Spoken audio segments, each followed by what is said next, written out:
નમસ્કાર દર્શક મિત્રો, ધ લોકસત્તા શોમાં આપનું સ્વાગત છે। ભારતમાં કોવિડ-19 મહામારી સામેના જંગમાં રસીકરણ અભિયાન એક મહત્વનું શસ્ત્ર સાબિત થયું છે, જેના અંતર્ગત ડિસેમ્બર 2025 સુધીમાં અંદાજે 2.20 અબજથી વધુ ડોઝ આપવામાં આવ્યા છે।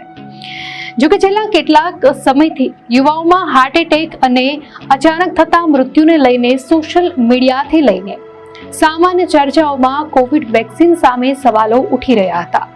આ દરમિયાન એમ્સ દિલ્હી દ્વારા કરવામાં આવેલ એક નવો મેડિકલ સ્ટડી આ વિવાદ પર મહત્વનો પ્રકાશ પાડે છે। આ સંશોધન અનુસાર યુવા વયસ્કોમાં થતા અચાનક મૃત્યુને કોવિડ વેક્સિન અથવા કોરોના સંક્રમણ વચ્ચે કોઈ વૈજ્ઞાનિક સંબંધ હોવાના પુરાવા મળ્યા નથી।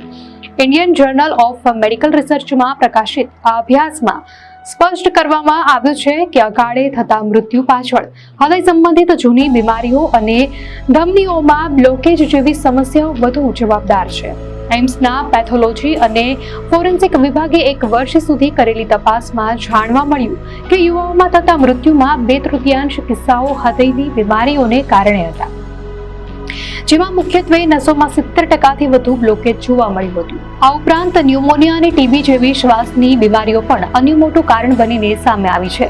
જોકે આ અભ્યાસમાં 20% એવા પણ કિસ્સા હતા જેમાં મૃત્યુનું ચોક્કસ કારણ જાણી શકાયું નથી, જેના પર કેટલાક સ્વાસ્થ્ય નિષ્ણાંતોએ સવાલ ઉઠાવ્યા છે। પુણેના ડોક્ટર અમિતાભ બેનર્જી જેવા નિષ્ણાંતોનું માનવું છે કે અજ્ઞાત કારણોસર થયેલા મૃત્યુમાં વેક્સિનની આડઅસરોની શક્યતાની વધુ ઊંડાણપૂર્વક તપાસ થવી જોઈતી હતી, કારણ કે આંતરરાષ્ટ્રીય સ્તરે એસ્ટ્રાઝેનેકા જેવી વેક્સિનની અત્યંત દુર્લભ સાઇડ ઇફેક્ટ્સ સ્વીકારવામાં આવી છે।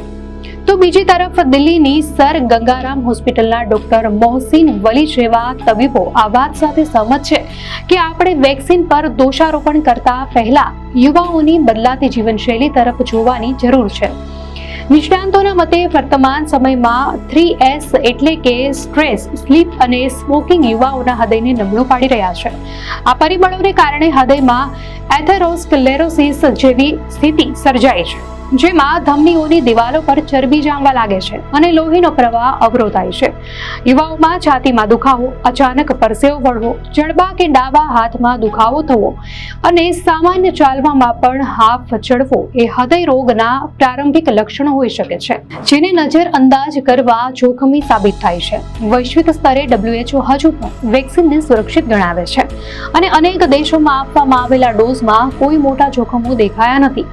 એમ્સનો આ અભ્યાસ એ તારણ પર આવે છે કે ભારતમાં યુવાઓમાં હૃદય રોગનું પ્રમાણ ઝડપથી વધી રહ્યું છે, જે એક ચિંતાનો વિષય છે। આ સમસ્યાથી બચવા માટે તબીબો આહારમાં મીઠું અને ખાંડનું પ્રમાણ ઘટાડવા, દરરોજ ઓછામાં ઓછી 30 મિનિટ ચાલવા અથવા કસરત કરવા અને સમયસર પૂરતી ઊંઘ લેવાની સલાહ આપે છે।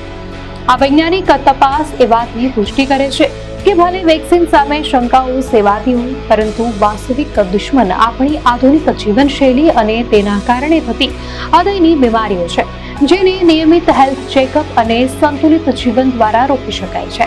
અંતે નિષ્ણાંતો એ બાબત પર ભાર મૂકે છે કે ભલે એમ્સના રિપોર્ટ વેક્સિનને ક્લીન ચીટ આવી હોય, પરંતુ યુવાઓમાં વધતા કાર્ડિયાક એરેસ્ટના કિસ્સાઓમાં એ લાલબત્તી સમાન છે।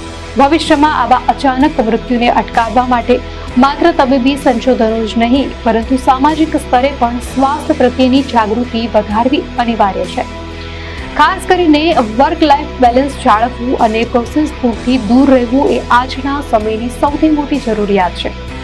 સરકાર અને આરોગ્ય સંસ્થાઓએ પણ આગામી સમયમાં સ્ક્રીનિંગ કેમ્પ અને અદ્યતન નિદાન સુવિધાઓ ગામડાઓ સુધી પહોંચાડવી પડશે, જેથી હૃદયની તકલીફો વહેલા તબક્કે પકડી શકાય અને કિંમતી જીવ બચાવી શકાય। દર્શક મિત્રો, આ માહિતી આપને કેવી લાગી? આપની પ્રતિક્રિયા અમને કોમેન્ટમાં ચોક્કસથી જણાવશો અને જો આપને આ વિડીયો સારો લાગ્યો હોય તો વિડીયોને લાઈક કરો અને ચેનલને સબસ્ક્રાઇબ કરો।